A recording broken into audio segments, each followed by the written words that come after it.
We'll give everybody another minute to kind of come back and settle in. But while we're waiting, I want to really quick remind folks that Earth Day is coming up here very, very quickly.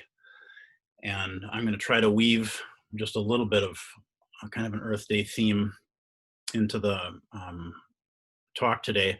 But the Interfaith Power and Light organization is having a live stream this Wednesday. So if you are so inclined, I encourage you to join that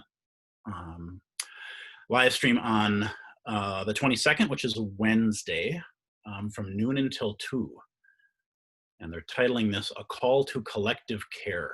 And it feels to me like a beautiful way of working with the Earth Day theme during a pandemic, right? And I think increasingly we're seeing, especially as part of our Buddhist community, how these interfaith threads, the way we work with our neighbors and friends who have different faith traditions, is more important, arguably, now than it has ever been. Any friendly human connection is more important now, perhaps. But we know that our faith traditions undergird so much of our worldview and our understanding of what life and death are. So connection to the earth and connection to each other, connection to other faith traditions is of great import right now. So if you are free on noon this Wednesday, give that Interfaith Power and Light live stream a shot. The links to all that stuff is on the MZMC Facebook page. So if you got questions about that, you can check it out there. So it looks like everybody is back. Most of us. I see people trickling in.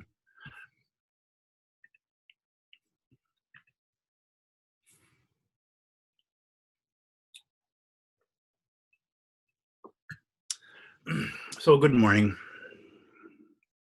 Thank you all for spending part of your Sunday with us here at virtual MZMC. It is wonderful to see all of you. I am titling my talk today, Ornaments of Buddha. Ornaments of Buddha. It's something I've worked with, a phrase I've worked with for a long time, and I'll get back to that here in a minute. When we're at MZMC, as many of you know, we usually have a program that we give out to folks as they come in for the talk, and that program has a quote on it, oftentimes, that's picked by the speaker. And so I know you do not have a program in front of you, but I'm so habituated to coming up with a quote that I have done so, even though it didn't occur to me, oh yeah, they're not going to actually have a program. But I just decided to choose something from Ecclesiastes, the book of Ecclesiastes in the Christian Bible, again, because this interfaith work is very much on my mind right now as we are together in our suffering. And so the passage I'd like to read, chapter 1, verse 9, goes like this, and a lot of you have heard this. What has been will be again. What has been done will be done again. There is nothing new under the sun. What has been will be again. What has been done will be done again. There is nothing new under the sun. So there's a lot of places we could take that. It hits me in a sense as a description of samsara. I'm sure that wasn't the intent, but it reminds me a little bit of the way that in Buddhism we talk about cycles of suffering, cycles of life and death, cycles of grasping and attachment that we are caught by, stuck in,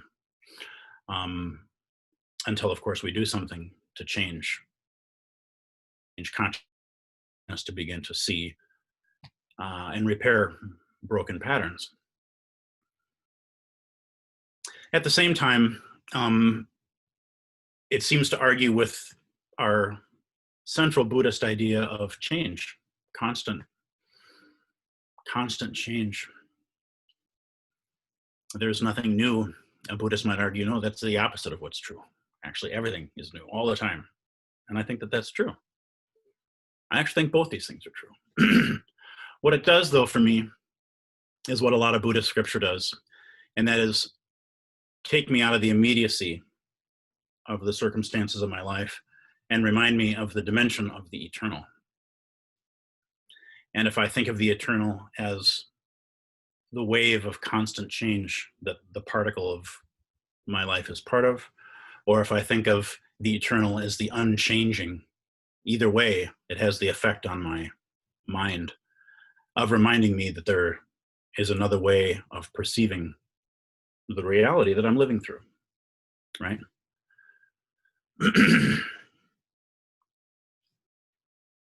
So in some ways, in many ways that are very real, and I think very tangible, very physically palpable for all of us right now, we are living in and through a circumstance we've never encountered before, that we as a species have never quite encountered before. I think that's fair to say. I think that helps to validate our confusion. I think it helps to validate our fear, our sense that there wasn't a blueprint for this. You know, there wasn't an owner's manual for what to do when this was to happen. I think that validates a lot of our anxiety. And at the very same time, I also think it's fair to say that Ecclesiastes is right. There's nothing new here. And as Buddhist practitioners, we may agree, because if you think about it, as Buddhists, this is sickness, old age, and death. There's nothing new here. Impermanence, nothing new here. This is the human condition, right? This is the beginning of Buddhism, the four passing sights, the acknowledgement of the suffering that is inherent in sickness, old age, and death, the origin of the Dharma. This is the base of our entire practice here in the human realm, right? The inevitability of change, the inevitability of suffering. This is the fuel, right? These are the guidelines on our path as practitioners. Impermanence is kind of the whole thing. So we get to ornaments now. Katagiri Roshi said, life and death are the ornaments of Buddha. Life and death are the ornaments of Buddha. We know life and death is a way of talking about that samsaric world, right? The samsaric cycles of suffering. And we know that Buddhism offers us a way free of that stuckness, right? So when Katagiri Roshi talks about life and death being the ornaments of Buddha, you can sort of feel, can't you, that he's showing you two different sides of the whole, life and death being merely the ornaments of the Buddha, the clothes that Buddha puts on. Kind of like the earth puts on the clothes of spring, you know, in the form of flowers and blooming thing, and then it puts on the clothes of winter, as we just are emerging from now, right? The white garments that she wears. We sort of can imagine that some of this is about change and some of this is about something that is permanent and abiding. So sickness and old age and death are the ornaments of Buddha. They are not something separate from Buddha or things that we feel we need to overcome to get to Buddha, right? This is Soto Zen. And so we have the identification of samsara and nirvana, the non-separateness of suffering and liberation, right? So in a Zen sense, we aren't expected to transcend and leave. We are expected to embrace fully. And then the duality we create between samsara and nirvana is overcome, right? Our gasho. So all of this beautiful earth, I'm looking out my window here, especially this time of year, right? All of its life is an ornament of Buddha, part of that life and death. Earth Day and Buddha Day, kind of the same thing. The coronavirus pandemic, an ornament of Buddha, part of life and death. And yet, of course, we prefer life to death. We prefer no pandemic to pandemic. Of course we do. And as Buddhism teaches us, when we prefer our angels to our demons, we are still in the weeds. And as Dogen says in Fukan Zazengi, if there is the slightest discrepancy, then heaven and earth are rent asunder, made separate. Something that is inherently whole is made separate. And he also says, and despite our preference, flowers fall, and despite our aversion, weeds spread. So here we are, none of us preferring pandemic, and yet it is the ornament of Buddha that we are part of, as our life and death is an ornament of Buddha, and as those things are non-separate. That is our preference. We still prefer the blossoms to the weeds.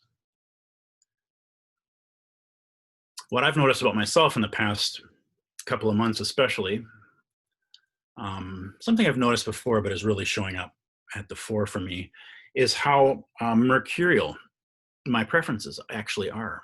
My preferences are impermanent. Right? The thing that I really strongly prefer today, I may not prefer tomorrow or in a month or in a year. And so I've been doing kind of a thought experiment, and you can do this too if you wish. The thought occurred to me that if I, in this imaginary thought experiment world, if I somehow knew with absolute certainty that I would never again experience the emotion of sadness, right? Most of us agree sadness is an aversion. We don't want it. And when it's there, we wish it was gone, right? So my imaginary thought experiment was, what if you knew for certain you would never experience that emotion again, ever? You would never experience the very particular texture of the emotion that we call sadness. Do you imagine that you might miss it?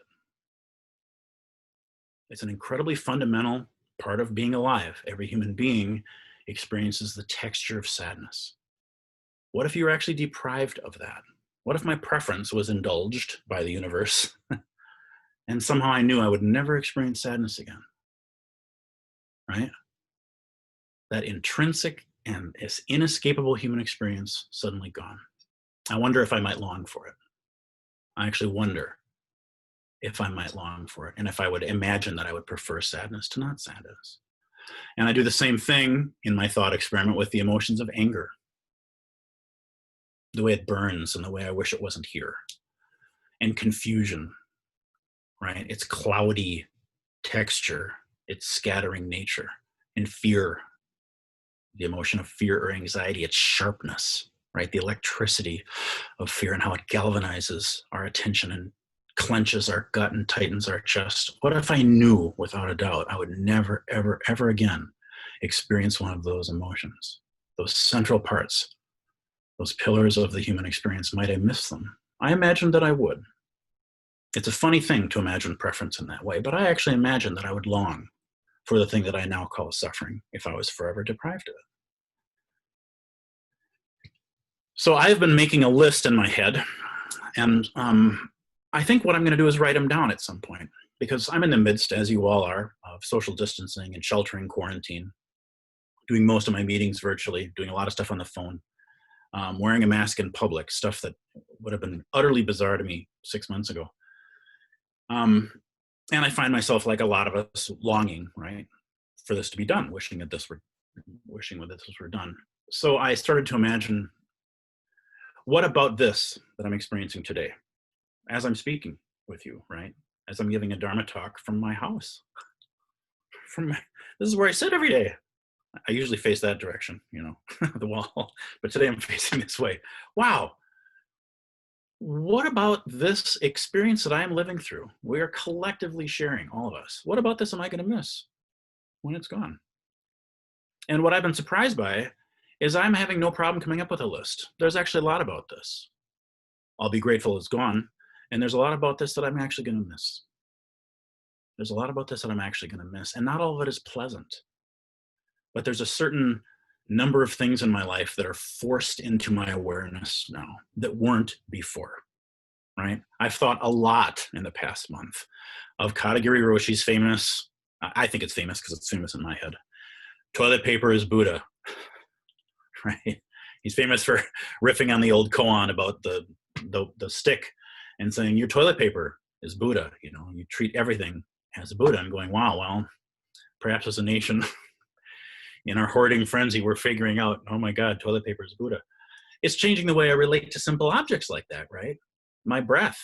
I notice I'm present to my breathing in a different way when I'm wearing a mask, right? I find it unpleasant because I'm not used to wearing a mask. I'm not used to having the humidity reflected back to me. And I also realize when that's gone, I may actually miss it. I'm present to my breathing in a very different way. It's so immediate now. Perhaps because of its newness, its novelty, but also perhaps because the exhalation is immediately reflected back at us, right? So we're feeling even something like that in a different way. The way we relate to our food, the way we relate to our packages, the way we relate to our neighbors. So anyway, it's just an invitation. It's a thought experiment. What about what you are living through right now? Will you miss? I think that's actually worth doing. I say that because this seems like one of those things we're probably going to talk about the rest of our lives. There's a pretty reasonable chance we'll be telling our kids and our grandkids and our neighbors' kids and our neighbors' grandkids about this in 10 years, 20 years, 50 years. This is just one of those things. You lived through this very unusual, very intense, very strange thing, and you'll be telling stories of it. And isn't it funny how when we tell stories of the past, even past suffering, there's that pang kind of longing. Oh, I almost wished I could live through that again. It's showing me how impermanent my preferences are, right? What change? So back to the ornaments. The ornaments of Buddha are change. The ornaments of Buddha are non-abiding because, of course, everything is non-abiding. And before I started sitting meditation, before I discovered Zazen, I didn't know that each breath that I inhaled and exhaled was actually different. In fact, it was something I never thought about. I would have imagined that an exhalation is an exhalation and an inhalation is an inhalation, right? A breath in and a breath out. They're all the same. Same mold, same old. And lots of experiences would have been in that same category. You drive to work on Monday, you drive to work on Tuesday, it's the same drive, right? You change your socks, you change your socks. No difference, right? To wash dishes is to wash dishes. To get the mail is to get the mail. It's the same experience over and over again, right? It's boring because you've had that experience already. And I imagine that if I could have fast forwarded, if I would have had a little bleeper that could have controlled the speed with which I was experiencing things, I would have fast forwarded over those experiences like they're reruns, right, of TV episodes that I had already seen before, and they were all the same. And you know where I'm going with this, because as meditators, you've discovered what I discovered, which is that's actually not true. That's actually not true.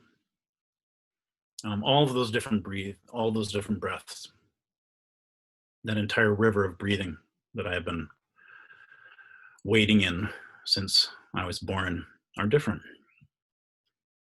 Every sitting, every period of Zazen, you know this, is different. We see this especially during Sesshin or long retreat, when you do sitting after sitting and then you take a break, and sitting after sitting and you take a break, and then the next day shows up and the schedule is exactly the same, and sitting after sitting and take a break, right?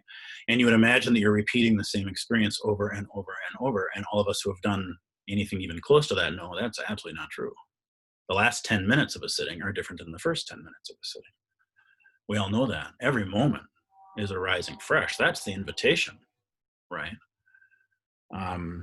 Of mindfulness practices to begin to see the movements as change. Impermanence is a thing, right? The Buddha is right. Impermanence is the only thing, right? Because everything is change. Everything is change. And so we're always free. The implication of that is that we are always free. Like a lot of us, I have moments of feeling stuck right now, of feeling trapped. It's a state of mind. My freedom is exactly the same as it was 6 months ago. As an introvert, I prefer, generally speaking, to stay home. I would probably make choices that would involve me contacting other people much less than, let's say, my extroverted friends. And yet now that I don't have the choice, I'm experiencing what I would have volunteered for in a very different way, right? I just want to stay home, stick in by myself. That's great. Now you have to do it. Oh, hold on a minute. Maybe I want to do something else, right? Wow. My preferences are very mercurial. Here we are. So if you are present enough, and I trust that the most of you have a very regular and steady meditation practice where you get to experience this every day, you know what it is to be deeply and intimately present, right? To the fabric of your arising experience, the nature of your changing thought, the nature of your changing emotion, the nature of your changing physical sensation, right? That's what we do. That's what we get really good at doing. You already know then that everything we're talking about with change being constant isn't a hypothetical idea. It isn't a truism that Buddha gave us. It's actually the nature of our unfolding experience, right? We have never felt the exact same sad twice. The degree of stuckness that I may feel today is going to be different than the type of stuckness that I experienced yesterday. If I have longing today, it will have a different texture, a different length, a different intensity, a different size than the longing that I may have had yesterday. Just like your breaths, right? Each sad is different. Each happy is different. Each joy is different. Each sitting is different, right? This is the freedom of mindfulness practice. This is the freedom that it affords us. So I encourage you to watch and to especially non-conceptually feel, to really enter into the landscape of your next emotional state, right? When you notice, oh, I'm really noticing that I'm feeling blank, right? I encourage you to sit down for just a minute or two and do nothing other than let that emotional state wash over and in and through you, and to explore it as intimately as you do the texture of breath when you're doing zazen, right? Just keep watching it. Really, really feel it. No comments, right? No preference like normal, right? We don't need to wish it to stay. We don't need to wish it to leave if it's pleasant or unpleasant. But just attend to it like it was your last experience. Bear witness to it like it was of immeasurable value, like it was completely precious and it was about to leave and never return. That you would never again have that experience, that it was an ornament of Buddha, that it was change. Because it is an ornament of Buddha, and it won't ever come back again. It'll never return. You'll never have that one again, right?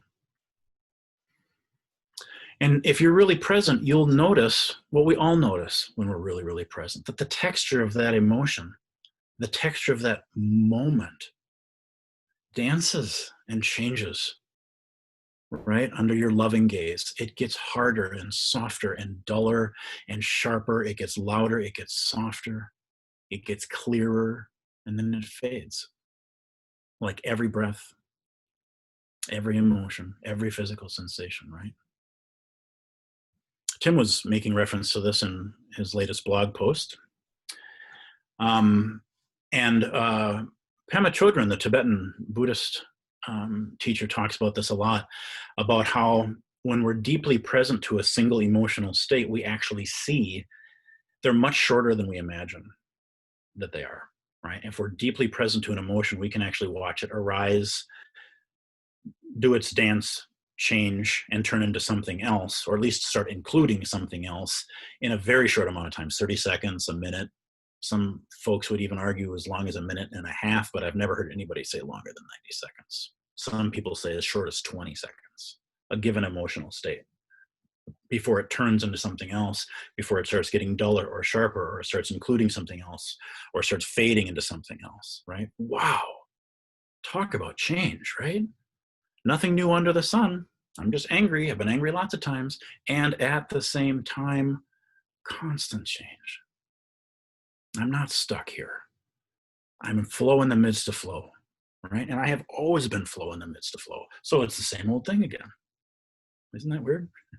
Same and different, same and different. So these times that we are living through have a lot of difficulty in them, of course. That's happening.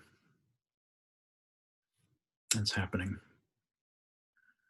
Our invitation as Buddhist practitioners, as Zen practitioners, is to stop trying to escape, to stop resisting, to not deny, to not indulge.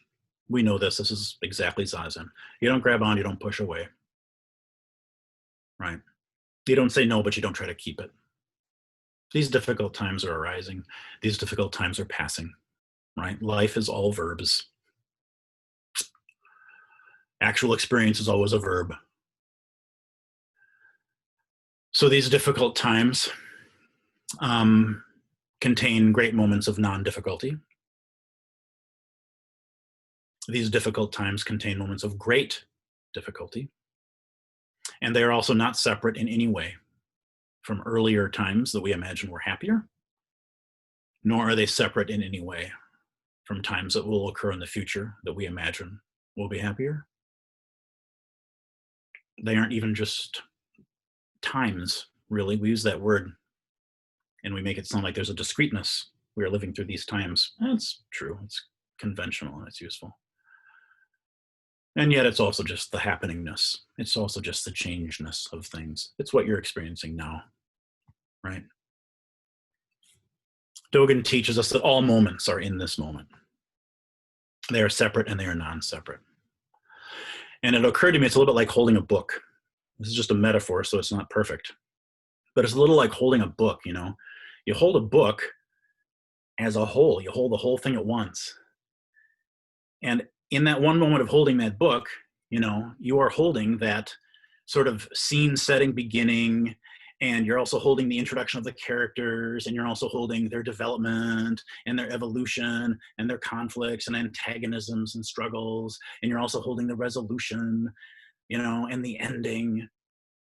Those are all separate events, right? And all little pages on which those things are described with symbols are separate, of course. And they're each integral, and they're each essential, and they're still part of one book. And you're holding that whole book in your hand at one time. And you have no problem understanding that you're holding one book with many events at one time, and that when you're on page 50, page 20 is the past, and page 70 is the future, and you're holding all of it at one time. Right? All those different events are existing simultaneously for you, and you're holding all of them in your one soft hand. This is the space of Zazen. This is what we bear witness to when we do Zazen.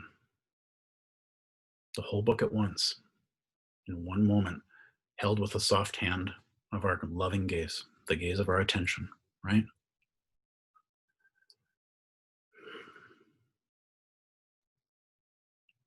So considering how much death we have experienced and how much death we are seeing, how much death we are hearing about, how much death we are experiencing or that we fear, I've also been thinking a lot lately about the saying, life is not killed, that I first heard from Tenshin Roshi, Tenshin Reb Anderson Roshi. Although an individual life ends, life is not killed. The particle and the wave, the relative and the absolute. The wave crashes into the shore and is gone forever, and at the same time, the ocean is just the ocean, Nothing has been lost. Life is not killed. I don't know if those words were offered out of the desire to comfort, perhaps. I don't imagine that if I was facing the death directly of someone that I loved, that they would be of comfort to me. I'm not awake enough yet to experience that as comfort. But I also understand that not getting caught in the particular is really important, right? As Zen practitioners, to remind ourselves of the dimension of the absolute, that space of zazen that we talk about, where we hold the whole thing at once and we see the big picture as well as the particular. Because we know life isn't limited. When we talk about just life with capital L, seems like an appropriate thing to talk about on Earth Day. We're talking about life when we're talking about Earth Day, the desire to protect life, to preserve life on Earth Day. It's an acknowledgement of our preference of life. It's also an acknowledgement when we look at the Earth that on this beautiful green and blue orb, life and death are happening constantly, right? And that life for the lion means death for the impala, right? And that life for the impala means death for the plant that it eats, and that life for the you see it. This is part of one big dance. It's the Ornaments of Buddha, right? When we talk about life with a capital L, we know we're not limiting that to a specific form of life, right? The plankton isn't less alive than the impala, which is not less alive than a human. This is life. It includes death. It is ornaments. It is the nature of consciousness itself, right? Flowering. How much a part of that we are. Dharma is the same way, right? The ornaments of Dharma. Dharma is the same way. It can't be limited to specific forms. It wasn't limited in our tradition to Pali or to Sanskrit. Dharma wasn't limited to Chinese. It wasn't limited to Japanese or Korean as it spread. It isn't limited to English. It isn't limited to French or German or any language it's now translated into. Dharma can't be limited in that way. Life is the same way. It evolves in ways that fully include, but they also transcend much of what we perceive as came before in its evolution, right? Life didn't stop with single-celled organisms or multi-celled organisms. It didn't stop at plants. It didn't stop at reptiles. It didn't stop at mammals. It can't stop with us. How could it? Just as no one page of the book that we're holding can imagine the whole that it's part of, no one form of life can imagine the whole that it's part of. And again, we're no exception. We can't see all of it. We like to think we can. It's one of the great joys of being a human, is just embracing our collective hubris. My God, we think we're important. we really do think we're at the top and we know all of it. That's funny. It's tragic and horrible, but it's also kind of funny. Life and death. Our hubris is one of the ornaments of the Buddha, right? So, I want to wrap up here by reading for you a poem that I found online. It was sent to me by a friend of mine. And it was offered to us by a woman named Lynn Unger, Ungar, from her blog. She's got a regular blog on WordPress, and she wrote this a little over a month ago. A lot of people, as I know you've seen, are sharing art. They're creating art and they're sharing art through the internet. It's one of the things that made my list of things I'm going to miss. When people are left alone, they become creative, and that fascinates me, because people who wouldn't necessarily have imagined themselves as creative are discovering they are. Of course, we all are, right? So this poem was written about a month ago by Lynn Unger, and it's called Pandemic. What if you thought of it as the Jews consider the Sabbath, the most sacred of times? Cease from travel. Cease from buying and selling. Give up, just for now, on trying to make the world different than it is.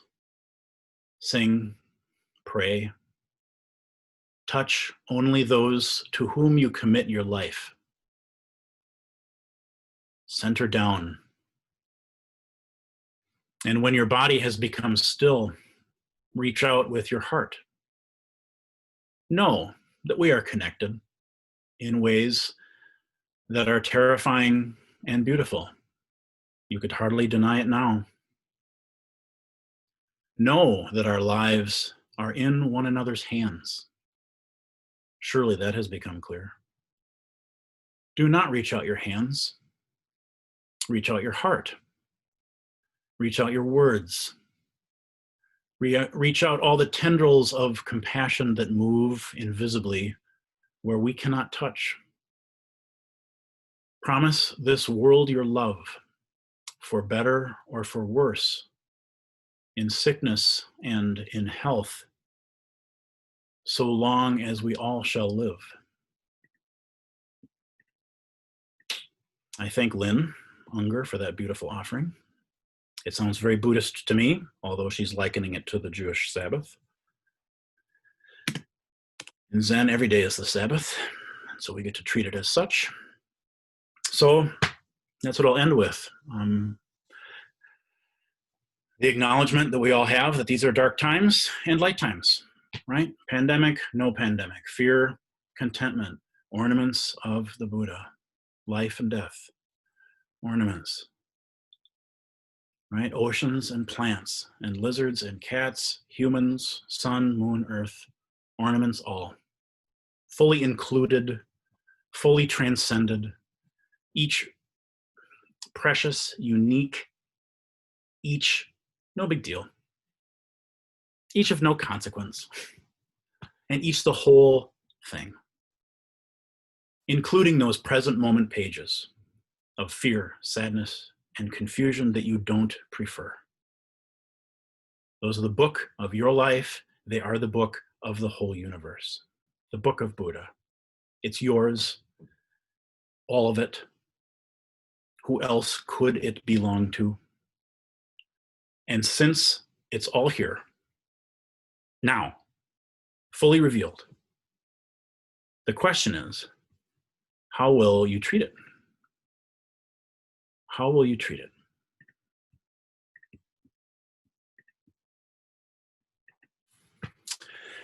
I think that's as much as I have today. I thank you for your attention.